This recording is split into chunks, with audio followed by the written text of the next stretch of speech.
in, telling it like it is. All right, just when you think you've heard it all when it comes to teens, and I have one, so I'm paying attention to this, this one might have you saying, wait, what? The new methods teenagers are turning to get that quick buzz is pretty scary. Reporter Elizabeth Irwin is here with a straight story. Oh boy, Elizabeth. I've got to tell you, Steen and Catherine, two things I never thought would appear in the same sentence: tampons and vodka. Do I have your attention? Good, because if you're a parent, you really need to hear this.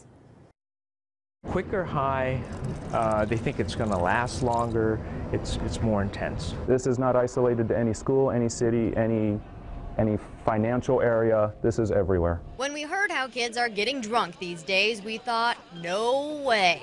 So we hit up the experts to find out if it's an urban legend or if it's legit. There's been documented cases of people going to the hospital with alcohol poisoning just from utilizing it that way. Officer Chris Thomas spends his days patrolling the halls of a Valley high school. He's heard firsthand how kids are getting tipsy. What we're hearing about is teenagers utilizing tampons, soak them in vodka first before using them. You heard right.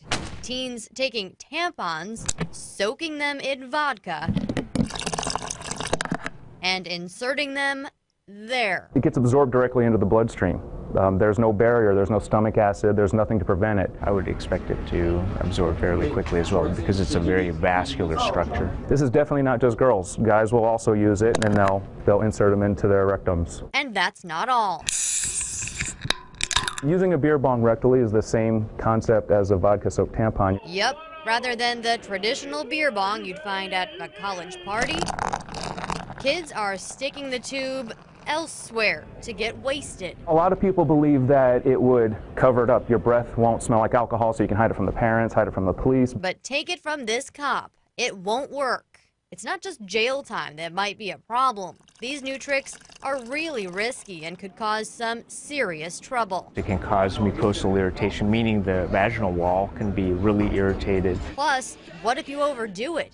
Irritation could be the least of your problems. Some of the dangers associated with this is there's no barrier. And no gag reflex. If it isn't going down the hatch, you won't have that telltale sign you've had too much to drink, which means you won't throw up. If you've got alcohol poisoning, you'll pass out before you know there's a problem. It's problematic because you don't really know how much you're going to absorb. We decided to find out. Turns out a super tampon can hold about a shot of vodka, which is pretty potent when it's going straight into your system.